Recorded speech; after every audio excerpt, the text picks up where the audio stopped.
Ombudsman napatawan ng preventive suspension si House Speaker Martin Romualdez at 3 ibang mambabatas kaugnay sa enrolled bill ng 2025 national budget.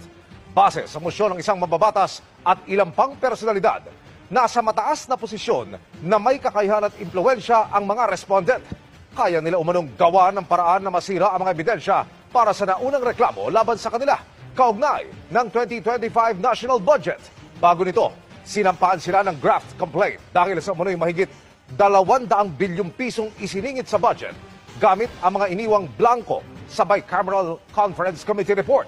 Sinusubukan ng GMA Integrated News na kunan ng pahayag si Romualdez at ang iba pang inareklamo pero wala pa silang tugon.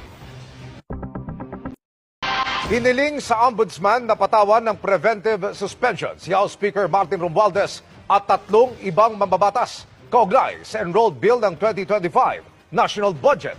Base sa mosyon ng isang mambabatas at ilang pang personalidad, nasa mataas na posisyon na may kakayahan at impluwensya ang mga respondent.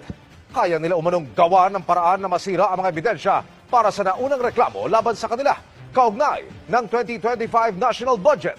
Bago nito, sinampahan sila ng graft complaint dahil sa umano'y mahigit 200 bilyong pisong isiningit sa budget gamit ang mga iniwang blanco sa Bicameral Conference Committee report. Sinusubukan ng GMA Integrated News na kunan ng pahayag si Romualdez at ang iba pang inareklamo pero wala pa silang tugon.